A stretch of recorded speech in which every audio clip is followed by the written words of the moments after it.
સિદ્ધત્વની યાત્રાના 73 માઇલસ્ટોન્સ, અને આપણી વાત ચાલી રહી છે 5th માઇલસ્ટોન એટલે કે આલોચના. આપણે ગઈકાલે જાણ્યું કે આલોચના કઈ રીતે કરવી જોઈએ. આલોચના કરવામાં આપણને નડતું તત્વ કયું છે? કયું છે તે નડતું તત્વ? આપણા અંદરમાં રહેલો ઈગો, આપણા અંદરમાં રહેલો તે ભય કે જો હું ગુરુદેવને મારી પાપની આલોચના કરીશ તો ગુરુદેવ મારી માટે શું વિચારશે? એવું થાય કે ન થાય? એવો વિચાર આવે કે ન આવે કે ગુરુદેવ તે મારી માટે શું વિચારશે?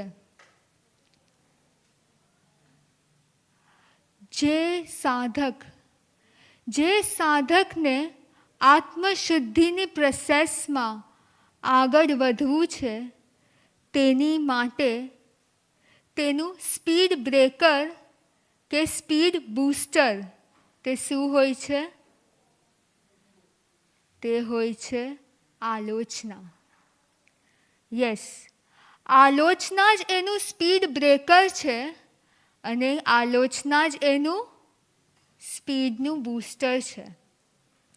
જ્યારે તે 100% પૂર્ણ રીતે આલોચના કરે છે ને ત્યારે તે એની માટે એનું બૂસ્ટર બની જાય છે, કેમ કે તે ગુરુ પરમાત્મા સાથે એકાકાર થઈ જાય છે. પણ જ્યારે તે આલોચના કરતી વખતે કંઈક છુપાવે છે, કમ્પ્લીટલી કહેતા નથી, કમ્પ્લીટલી પોતાની પાપની આલોચના નથી કરતા ને ત્યારે તે આત્મા માટે તે એની શુદ્ધિકરણની પ્રોસેસમાં એક બ્રેકર બની જાય છે. પૂજા દીદી, આપે જ્યારે હાર્મની બિલ્ડિંગમાં ફ્લેટ લીધો, કોઈ એક બિલ્ડિંગમાં આપે રહેવા માટે ફ્લેટ લીધો, ત્યારે આપે તે બિલ્ડિંગનું શું જોયું? કે તે બિલ્ડિંગ કેટલું સારું છે, તે બિલ્ડિંગનું ઇન્ફ્રાસ્ટ્રક્ચર કેટલું સારું છે. પણ જો એ ટાઈમે તમને ખબર પડે કે તે બિલ્ડિંગના ફાઉન્ડેશનમાં થોડોક પ્રોબ્લેમ છે તો તમે શું કરો? તમને ત્યાંથી રાજકોટનો બેસ્ટ વ્યૂ મળે છે, પણ છતાંય તમે શું કરશો? જો ફાઉન્ડેશન વીક છે તો શું થાય? તો તમને ખબર છે કે ક્યારેક એ બિલ્ડિંગ પડી જશે, એ ખબર પણ નહીં પડે. એમ જો મારી સાધના આરાધનાનું ફાઉન્ડેશન એટલે જો હું આલોચના નથી કરતી ને તો ક્યાંક મારી સાધનાનું વીક ફાઉન્ડેશનના કારણે તે પૂર્ણ નથી થતી. આપણને વિચાર આવે કે હું આલોચના કઈ રીતે કરું? આલોચના કરવાથી મને શું લાભ પ્રાપ્ત થાય છે? પણ જ્યારે એક આત્મા, એક સાધક આલોચના કરે છે ને ત્યારે તે હળવાશને અનુભવે છે. મારા મસ્તકમાં રહેલા આટલા બધા પાપોને જ્યારે તે ગુરુના પરમાત્માના ચરણમાં અર્પણ કરી દે છે ને ત્યારે જવાબદારી કોની થઈ જાય છે? જવાબદારી ગુરુની થઈ જાય છે અને તે એક અલગ પ્રકારનું હળવાશનો અનુભવ કરે છે.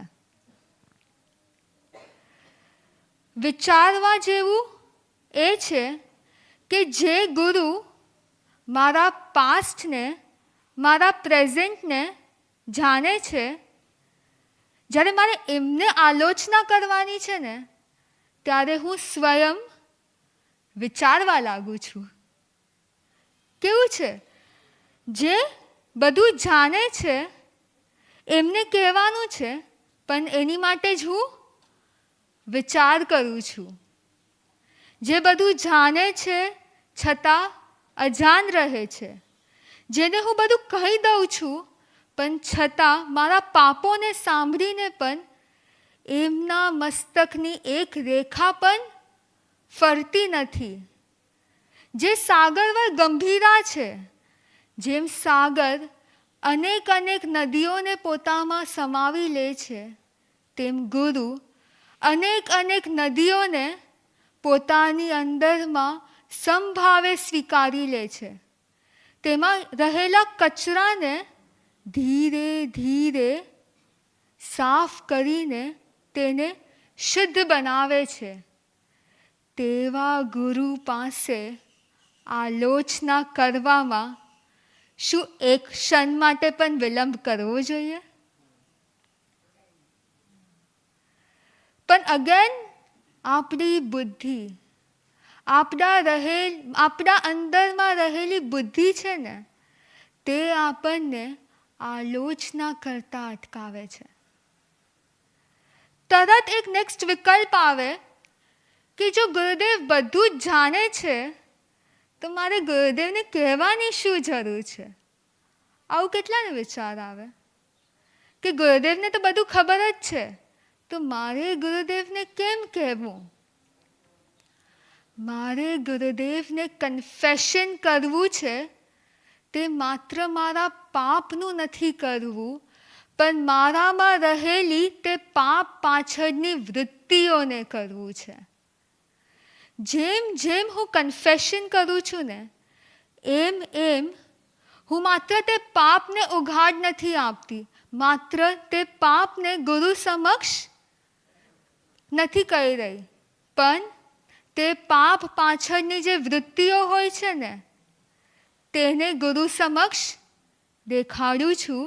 અને તો જ ત્યારે જ જઈને ગુરુદેવ, ગુરુ તત્વ તે વૃત્તિઓને ઓછી કરે છે, તે વૃત્તિઓને જડથી અપરૂટ કરે છે.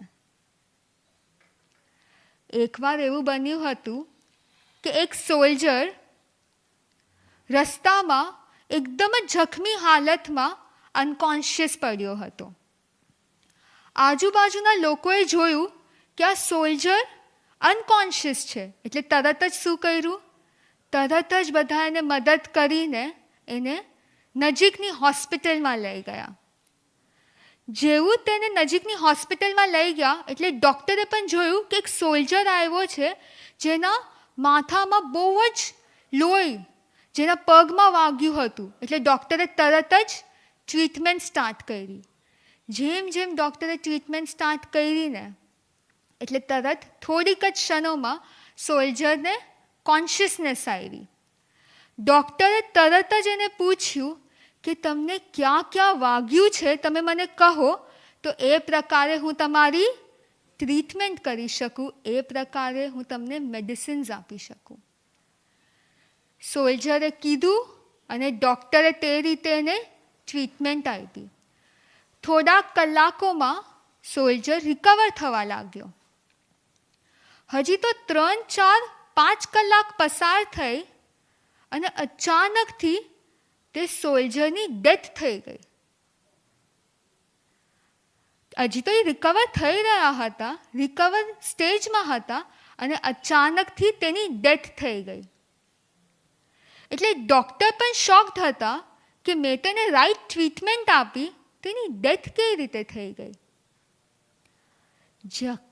જ્યારે તેનું પોસ્ટમોર્ટમ કરવામાં આવ્યું ને, ત્યારે ખબર પડી કે તે સોલ્જરના બેક પર એક બુલેટ લાગેલી હતી.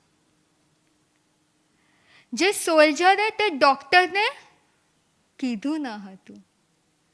એક સોલ્જરના બેક પર બુલેટ ક્યારે લાગે?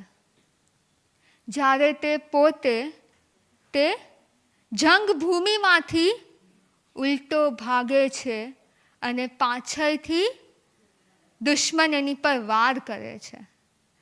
એ સોલ્જરને સંકોચ થયો કે હું ડૉક્ટરને, હું સોલ્જર છું અને જો હું ડૉક્ટરને કહી દઈશ કે મારા બેક પર એક બુલેટ વાગી છે તો તે મારી માટે શું વિચારશે?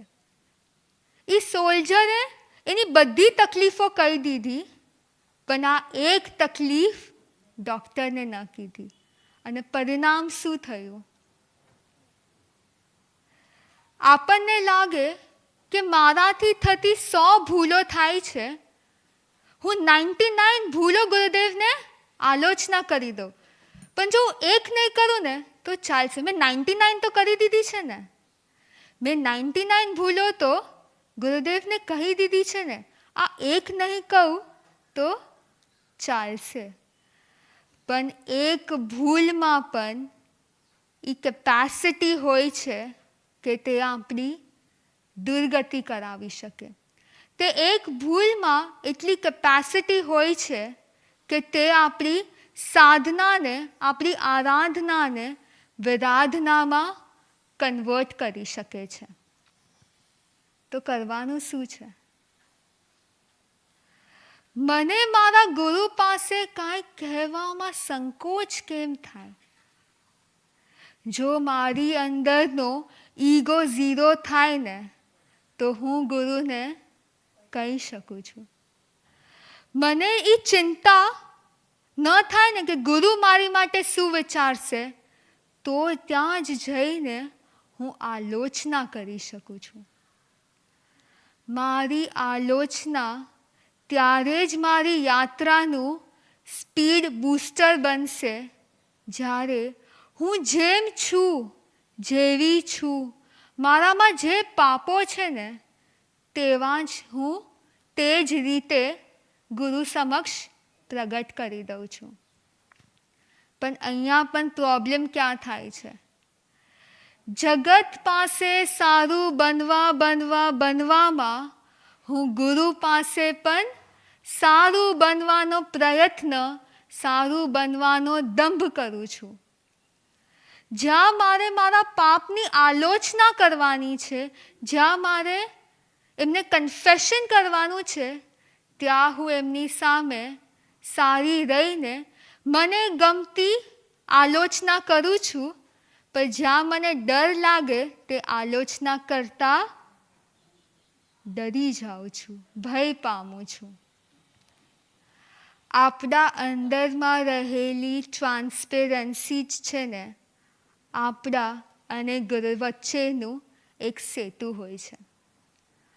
આપણે ત્યારે જ સિદ્ધત્વની યાત્રામાં, આ આત્મશુદ્ધિકરણની પ્રોસેસમાં આગળ વધીએ છીએ, જ્યારે આપણે ગુરુ સમક્ષ આલોચના કરી શકીએ છીએ.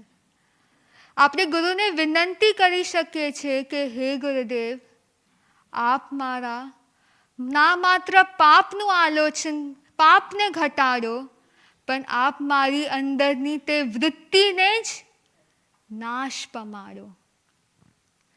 આપણી આલોચના, confession is the reason. Confession helps us to remove our bad memories. આપણા અંદરમાં રહેલી તે બેડ મેમરીઝને ક્ષય કરવાનું પ્રોસેસ એટલે કે આલોચના. આપમાંથી ઘણા બધાનો તે અનુભવ પણ રહ્યો હશે કે એક વખત ગુરુદેવને કહી દીધું ને પછી મસ્તક હલકું થઈ જાય છે, મસ્તક શાંત થઈ જાય છે. બસ આપણે જેટલા ટ્રાન્સપેરન્ટ એટલા જ ગુરુ આપણી માટે આપણા બેસ્ટ ગાઈડિંગ લાઇટ બની શકે છે.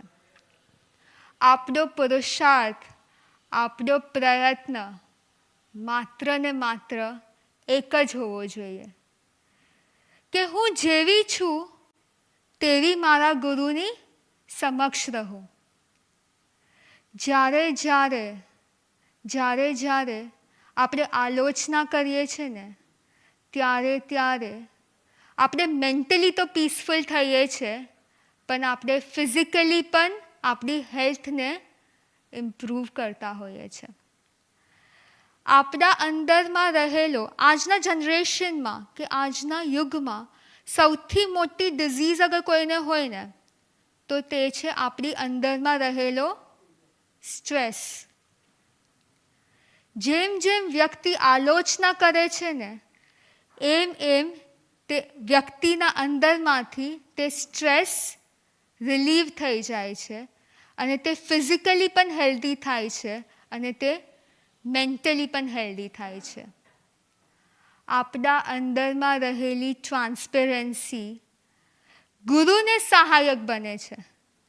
આપણે ગુરુને કઈ રીતે સહાયક બની શકીએ?